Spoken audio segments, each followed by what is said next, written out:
Merhaba arkadaşlar, Ören Hanım YouTube kanalıma hoş geldiniz. Bugün size iki şiş balaklava modeli anlatacağım. Balaklava yani yüzü açık bere. Şöyle omuz kısmına kadar kapalı olacak. Sadece yüzü açık olacak. O şekilde öreceğiz. Çok hoş, çok güzel, çok fazla istek alıyordu. Ben de yapmak istedim. İnşallah sizler de beğenir, benimle birlikte örersiniz. Çocuklar için, gençler için ideal diye düşünüyorum. Böyle sıcacık tutacak. Kış günleri de yaklaştı. İp olarak şöyle elimde angora ip var. Angora ip ve şöyle normal örgü ipi var. Gördüğünüz gibi Nako süper inci 100 gram, 260 metre. Bu iki ipi birleştirip öreceğim arkadaşlar. 4 numara şiş kullanacağım. Misinalı şiş kullanacağım ama siz iki şişle de örebilirsiniz. Sorun olmaz. İki şişle örülür. 10-11 yaş için öreceğim. Siz daha büyük yapmak isterseniz nasıl yapacaksınız? Videoda da söyleyeceğim. Videonun sonunda da anlatacağım arkadaşlar.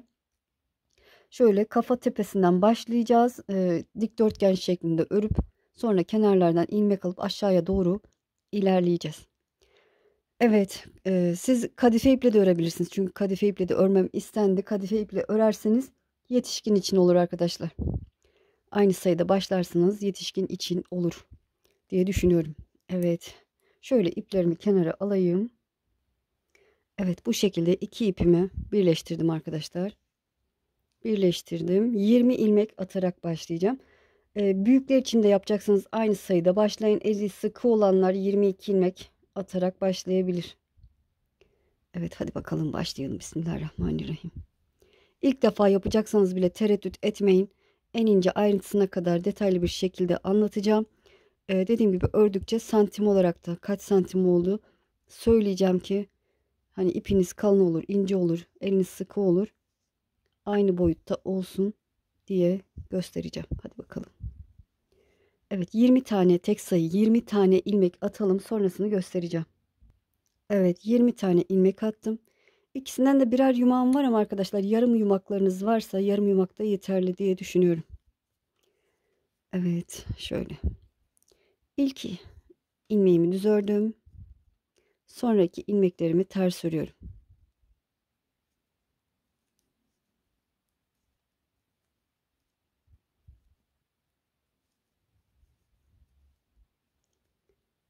Videonun sonunda mankenin kafasına geçirip size detaylı bir şekilde göstereceğim nasıl olduğunu. Bu şekilde ters örerek sırayı tamamlıyoruz. Önden düz, arkadan ters öreceğiz. Desen yok. Bir de boyun kısmında lastik örgü, yüz kenar kısımlarında da bir ters bir düz lastik örgü kullanacağız. Evet, son kenar ilmeğimi de düz örüp arka sırasını tamamladım. Çevirdim, ön yüzdeyim. İpi kendime doğru alıp ilk ilmeğimi örmeden sağ işimi alıyorum. Ve düz örüyorum. Ön yüzde düz, arka yüzde ters örüyoruz. Çok kolay, bir günde örebileceğiniz bir model.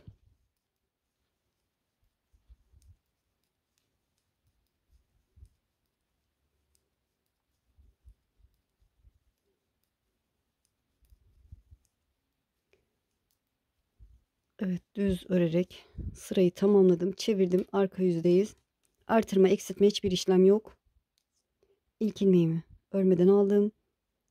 Arka yüzde ters örüyorum.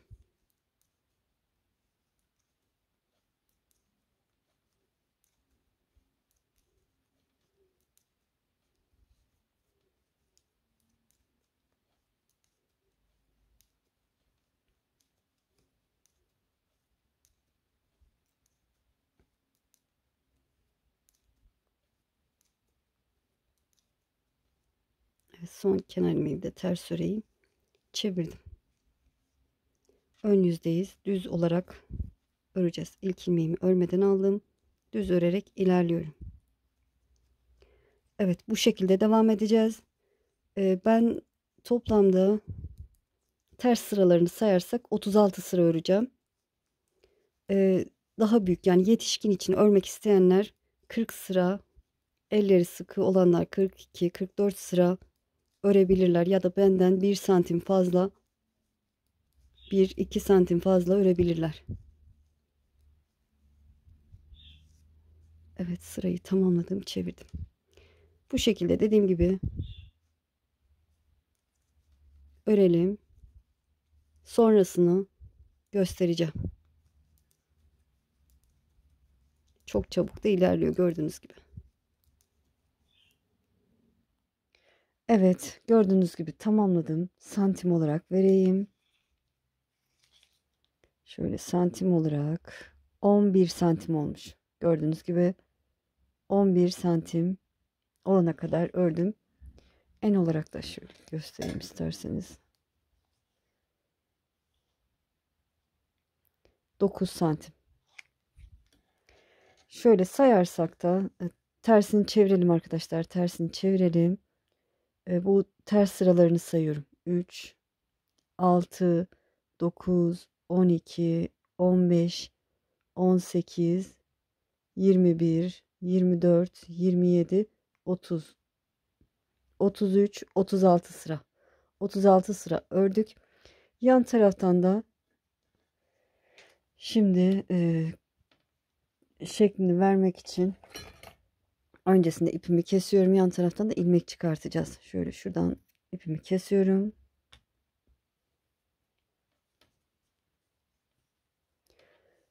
18 ilmek çıkartacağız. 36'nın yarısı 18.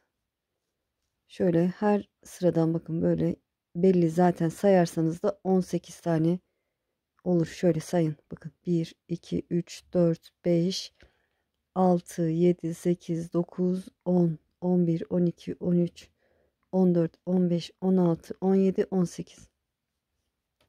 Şöyle ilk sıraya giriyorum. İlmek alıyorum. Tığ yardımıyla da yapabilirsiniz. İşte biraz zor olabilir. Bu bir. Sıradakine giriyorum. 2. Sıradakine girdim. 3.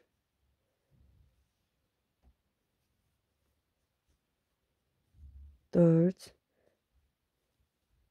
Şöyle 2 teli alacak şekilde bakın. Bu şekilde girip ilmek alıyorum. 6, 7, 8, 9, 10, 11, 12, 13, 14, 15, 16,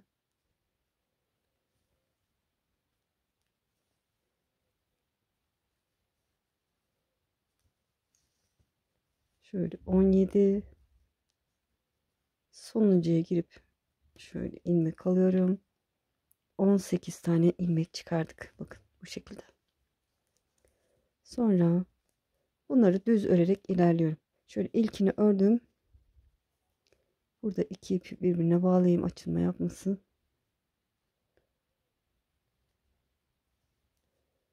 Ve düz örerek ilerliyorum.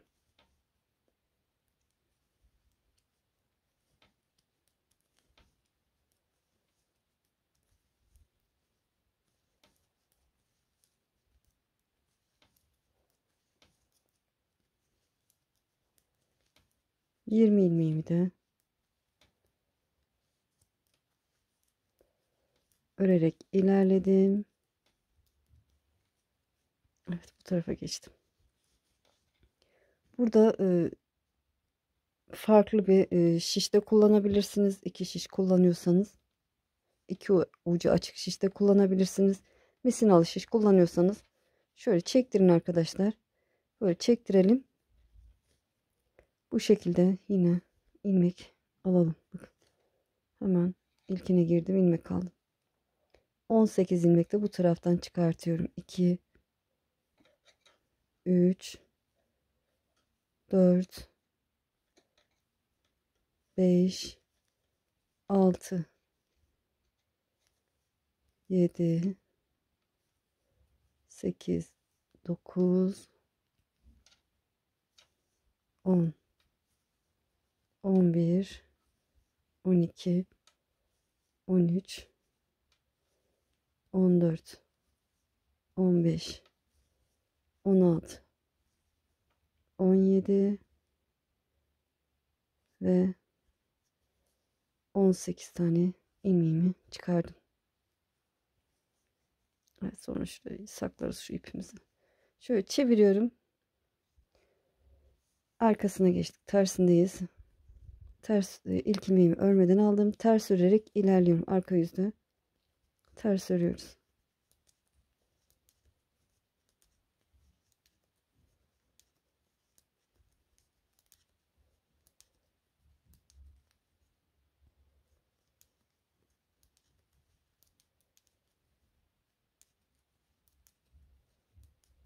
Evet, ters örerek ilerledim. Şöyle şimdi çekeyim.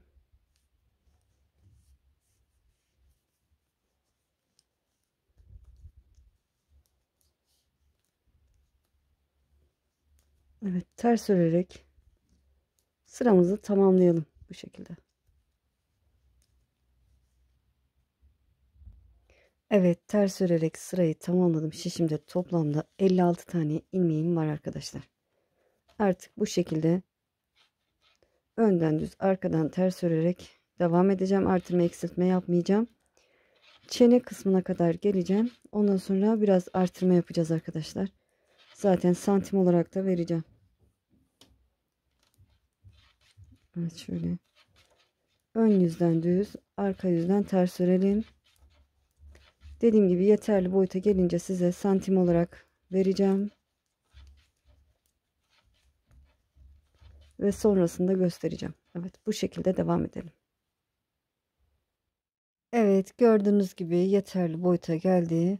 Bu yanlardan tel aldıktan sonra şöyle sayı vermeyeyim arkadaşlar. Zaten bir tane yapacaksınız. Santim olarak vereyim. Santim olarak şöyle bakın, yukarıdan aşağıya 17 santim olmuş. Şöyle bakın. 17 santim şöyle. En olarak da şöyle açı katlanıyor mu? Şöyle göstereyim.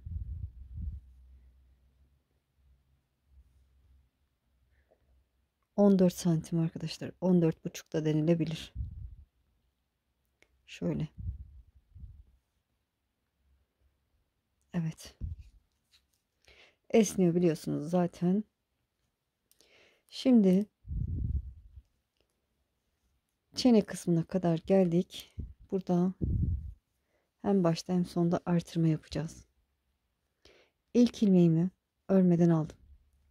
Burada bir tane gizli artırma yapıyorum. Gizli artırma için şöyle bakın. Şöyle parmağıma doladım. Şöyle çapraz şekilde şişime geçirdim. Evet, sonra düz örerek devam ediyorum. Bir ilk ilmekten sonra artırmamızı yaptık. Düz örerek devam ediyoruz. Son bir ilmek kalana kadar örelim. Evet, son bir ilmeğin kaldığı öncesinde şöyle şu şekilde artırmamı yapıyorum. Çapraz şekildeki delik oluşmasın. Son ilmeğimi de örüp sıramı tamamlıyorum. Arka yüzde hiçbir işlem yok. Sırayla bütün ilmeklerimizi ters öreceğiz. İlk ilmeğimi örmeden aldım. Ters örerek ilerliyorum. Artırdığım ilmekler de ters. Evet. Bu şekilde ters örerek sırayı tamamlayalım.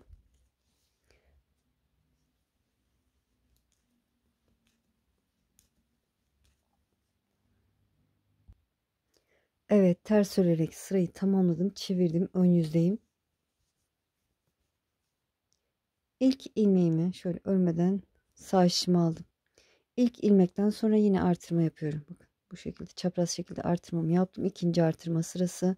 Sonra düz örerek devam ediyorum. Son bir ilmek kalana kadar örelim. Evet, sıranın sonunda bir ilmeğim kaldı. Öncesinde bu şekilde artırmamı yapıyorum. Böyle de yapabilirsiniz. Son ilmeğimi de örüp sırayı tamamladım. İkinci artırma sırasını yaptık. Arka yüzden hiçbir işlem yapmıyoruz. Sadece ters örüyoruz. İlk ilmeğimi örmeden aldım ve ters örerek ilerliyorum. Evet, ters örerek sırayı tamamlayalım. 4 ya da 6 sıra artırma yapacağız. Ben 4 defa artırma yapacağım. Daha büyük yapanlar 6 tane yapabilir arkadaşlar. Bakarsınız. Evet, ters öreceğim. Ön yüzde yine hem başta bir ilmek ördükten sonra artırma yapacağım, hem de sıranın sonunda bir ilmek kalınca artırma yapacağım. Üçüncü artırma sıram olacak. Sonra 4'e tamamlayacağım. 4'e tamamladıktan sonra yine sonrasını göstereceğim. Evet, 4 defa artırmamı yaptım her ön yüzde. Yeterli. Şimdi çene altı kısmı için burada 10 ilmek artırma yapacağız. Şöyle nasıl yapacağız onu göstereyim. Bakın. Şöyle son 2 ilmek arasına giriyorum. İlmeği aldım. Sol şişime aktarıyorum. Bu bir. Yine son 2 ilmek arasına giriyorum. Bu şekilde arasına giriyoruz arkadaşlar. İlmek alıyorum. Sol şişime aktarıyorum. 2. Son 2 ilmek arasına girdim. İlmek aldım. Şişimi aktardım. 3. Son 2 ilmek arasına giriyorum. Şöyle bakın. Arada çektiriyorum. İlmek alıyorum. Şişimi aktardım. 4. 2 ilmek arasına girdim. Son 2 ilmek aldım. Şişime geçirdim. 5. Yanlış saymadıysam 6. Bu şekilde 10 tane ilmek çıkartalım. 7, 8, 9 ve 10. İlmeğimi şişime geçirdim. Şöyle bakın. 3, 6, 9, 10 tane. Evet. Sonra düz örerek ilerliyorum.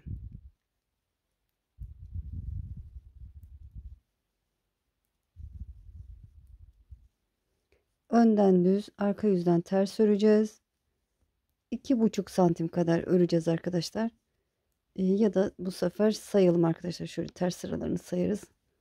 Ben kaç tane ördüysem size birazdan söyleyeceğim. Evet. Böyle. Ön yüzden düz, arka yüzden ters örelim. Artırma, eksiltme hiçbir işlem yok. 2 parmak kadar. Yani 2,5 santim kadar örelim. Sonrasını göstereceğim. Evet, şöyle göstereyim. Bakın 10 ilmek çıkardıktan sonra şöyle 2 parmak olana kadar ördüm. Şöyle santim olarak da göstereyim. 2,5 santim kadar gördüğünüz gibi. Evet, şimdi lastik örgüye geçeceğiz. 2 düz 2 ters lastik örgü yapacağız. İlk ilmeğimi örmeden aldım. Sıradaki ilmeğimi düz örüyorum. 2 düz olmuş oldu. 2 tane ters örüyorum. 1, 2. 2 tane düz. 2 tane ters. 2 düz. 2 ters.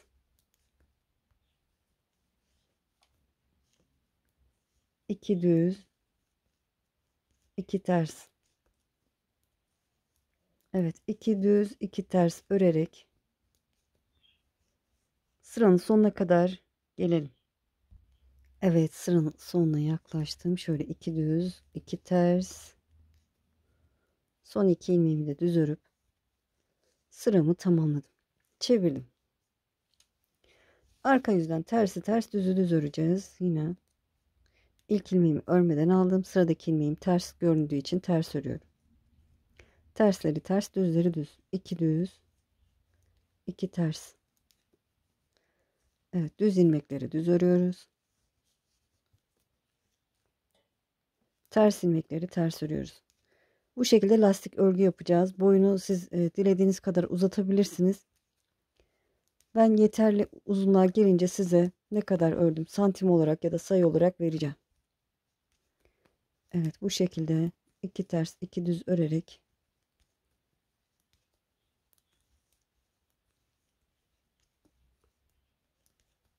ilerleyelim. Artırma, eksiltme hiçbir işlem yok. Evet, tamamlayıp döneceğim. Evet, iki düz iki ters lastik örgüyü de tamamladım. Şöyle sayarsak kaç sıra örmüşüm? Şöyle ters sıraları sayıyorum yine. Bakın 3, 6, 9, 12, 15, 18, 21, 22 sıra örmüşüm. Yeterli diye düşünüyorum.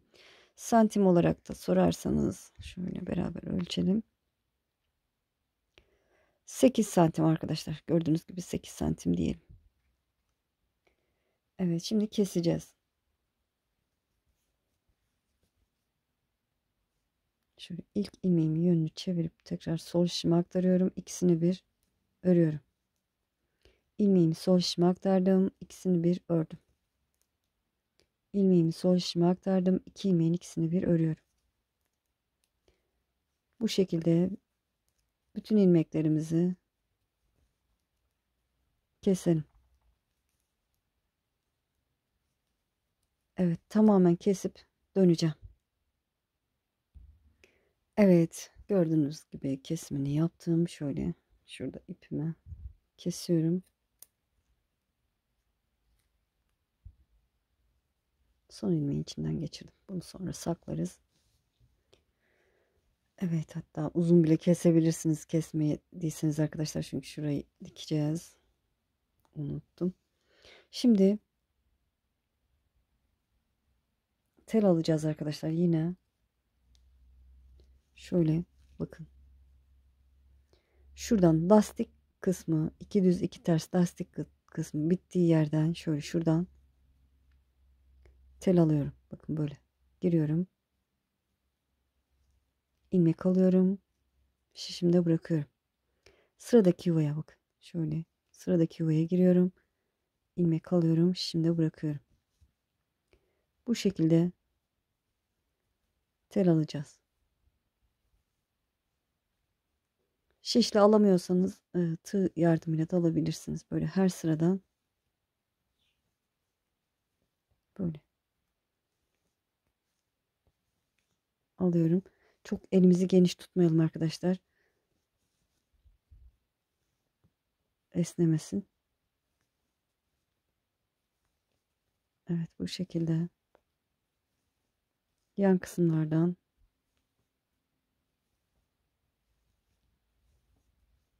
tel alarak şu buraya kadar gelelim. Burayı da göstereceğim size orada nasıl alacağımızı. Evet, ilmek alarak buraya kadar geldim, şu tepe kısma hatırladıysanız. Burada şöyle bakın, en son buradan aldım. Şurada şöyle bakın, bu düz kısım, bunun içine girip ilmek alıyorum.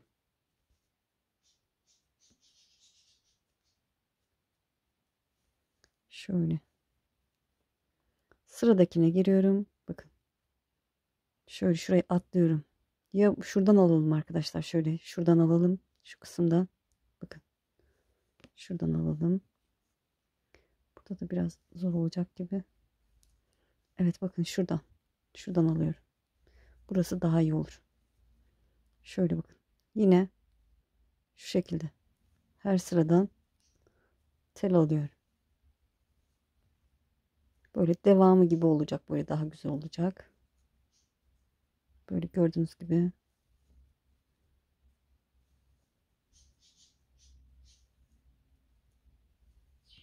ilmek alarak giriyorum, ilmek alıyorum. Bu şekilde ilerleyelim.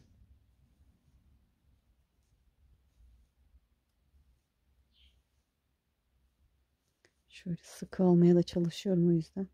Çok da böyle elimizi kasmayalım arkadaşlar. Büzüşmesin, o da olur. Geniş alırsak da öyle ilk sırada bayağı bir çirkin durur. Onu da hesaplayalım. Şöyle.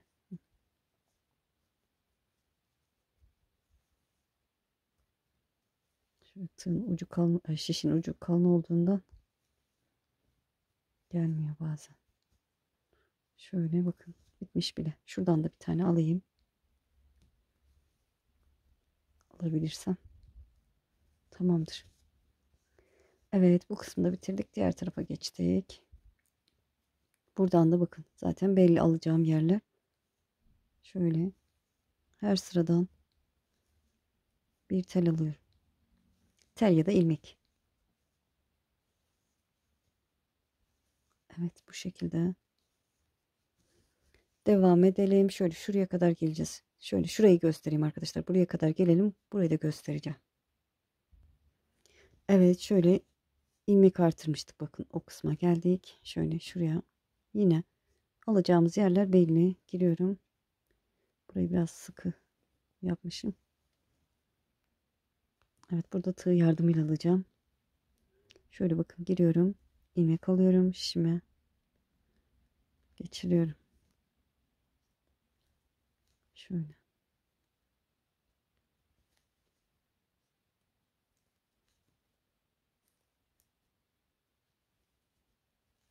On tane ilmek artırmıştık. 10 tane de olması lazım. Aldıklarımızı şöyle.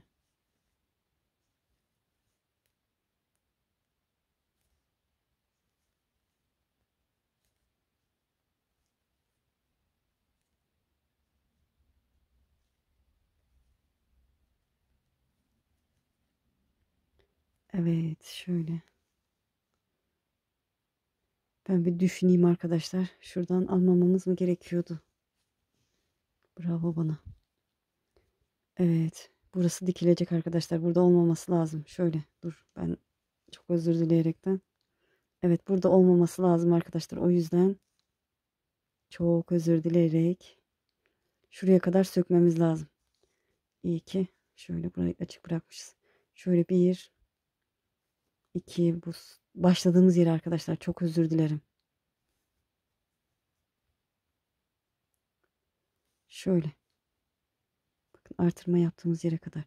Hani burada iki parmak kadar örmüştük ya. Oraya kadar sökelim arkadaşlar. Çünkü burası dikilecekti. Ben unutmuşum. Şöyle burası dikilecek. Evet, böyle olacak. Evet, buradan ilk aldığımız taraf, öbür taraf. İnşallah iki şişle ördüyseniz biraz zor olur ama yok, zor da olmaz arkadaşlar. İpin ucu açık ya, o yüzden kolay olur. Çok özür dilerim, şimdi baştan başlamayayım, o yüzden. Böyle ilmeklerimizi aldık. Burada buraya kadar ördüğümüzde ipimizi, iki ipi birbirine bağlayacağız. Dediğim gibi bakın, lastikten itibaren başlamıştık. Ben yanlış başlamışım. İki parmak yukarısından başladık. Şöyle, hatta şunu da çıkartsam şuradan. Sökülür mü diye bakacağım. Sökülmeyecek. Evet. Şöyle başladığımız yerin iki parmak yukarısına kadar ilmeklerimizi geri sökelim arkadaşlar. Evet, burada da iki parmak, şöyle iki parmak kalana kadar ilmeklerimizi aldık. Çok özür diliyorum tekrar. İnsanlık hali olabilir. Böyle bazı kusurlarımı affedin. Düzelttiğim sürece, düzeltmediysem yani affetmeyebilirsiniz. Ama ben elimden gelenin en iyisini yapmaya çalışıyorum. İlk kenar ilmeğimi örmeden aldım. Sıradaki ilmeğimi düz örüyorum.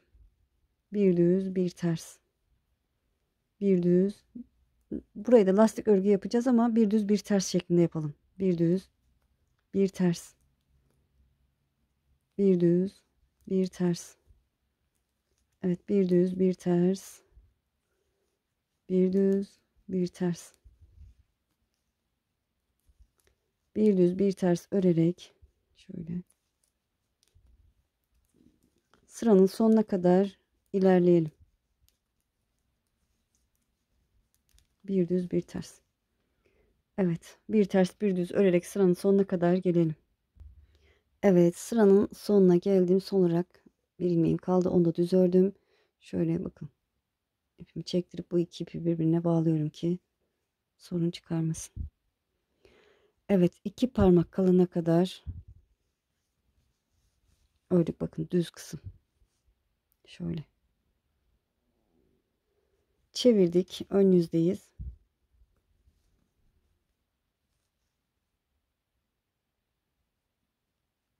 İlk ilmeğimi örmeden aldım. Bir düz bir ters örüyorum. Bir düz bir ters, bir düz bir ters. Tersi ters, düzü düz örüyoruz. Lastik örgü. Şöyle bu sefer 3 parmak olana kadar da örebilirsiniz. Kime ördüyseniz kafasına geçirip böyle e, çok böyle yüz kısmını kapatmayacak şekilde de ölçersiniz, bakarsınız, ona göre boyunu uzatabilirsiniz, uzun tutabilirsiniz, kısa tutabilirsiniz. Size kalmış. 2 parmak ile 3 parmak arası boyutu olacak. Evet, lastik örgü. Bir düz bir ters, tersi ters, düzü düz örüyoruz. Artırma, eksiltme hiçbir işlem yok. Bu şekilde devam edelim. Evet, bu aşamayı da tamamladım. Şöyle lastik örgümü yaptım. Kaç santim oldu? Ya da önce parmağımla göstereyim. Şöyle 3 parmak olana kadar ördüm. Santim olarak ise şöyle göstereyim. 4 santim gibi, gördüğünüz gibi. Yeterli. Şimdi kesim yapıyoruz.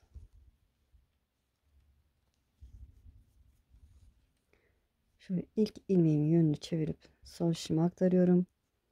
İkisini bir örüyorum. İlmeğimi sol şişime aktardım, ikisini bir ördüm. İlmeğimi sol şişime aktardım, ikisini bir ördüm. Bu şekilde bütün ilmeklerimizi keselim.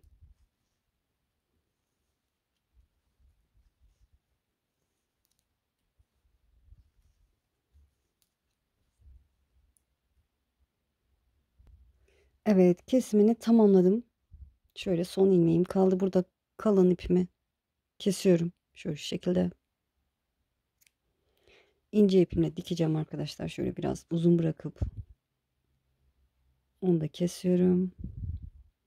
Şöyle son ilmeğin içinden geçirelim. Evet, tamamdır. Şimdi şöyle bakın, buradan başlayıp aşağıya doğru dikeceğiz. İğneme ipimi geçireyim. Evet, şöyle düz tarafından dikeceğim yine. Şöyle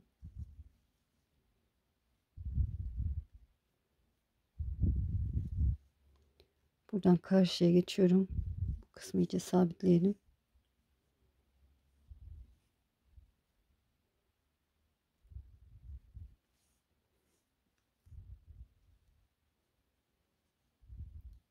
Sonrasında şöyle bu şekilde batacağım arkadaşlar. Bakın böyle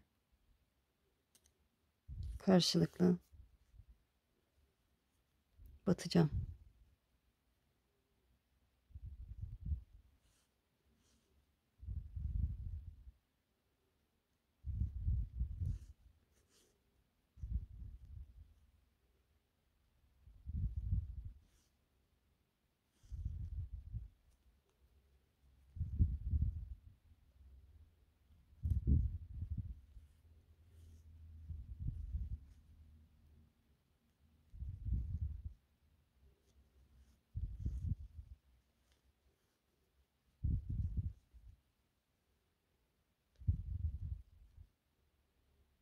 Denk gelecek şekilde iki taraf.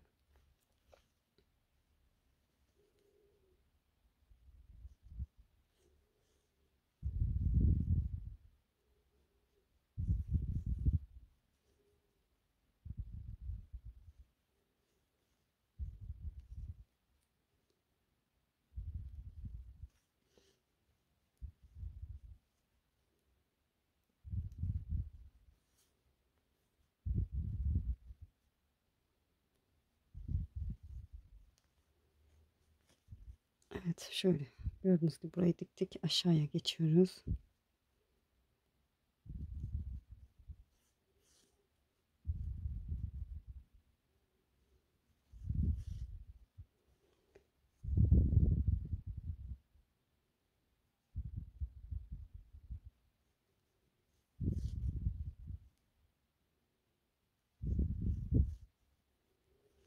Evet, bu şekilde aşağıya buraya kadar dikelim arkadaşlar. Evet, bakın diktim. Sonra ne yaptım? Şöyle bakın, bu şekilde yaptım ki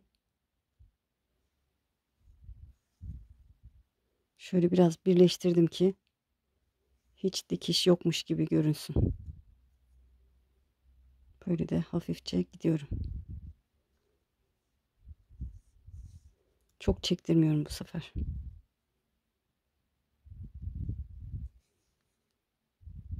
Böyle bakın. Buradan aşağıya inelim, yeterli diye düşünüyorum.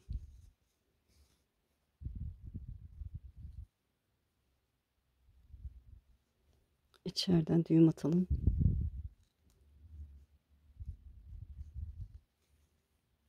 Biraz da yürütüp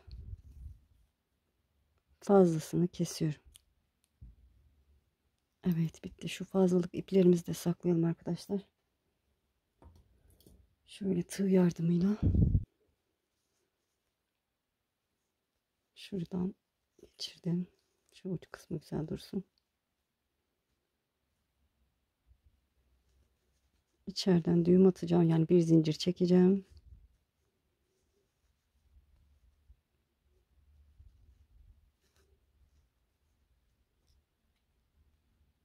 Fazlasını kestim. Evet, bu şekilde iplerimizi saklarız arkadaşlar. Şöyle burada da var. Şöyle şuradan tığ yardımıyla geçirip biraz aşağıdan alıp bir zincir çekeceğim yine. Yukarıya çıkmasın.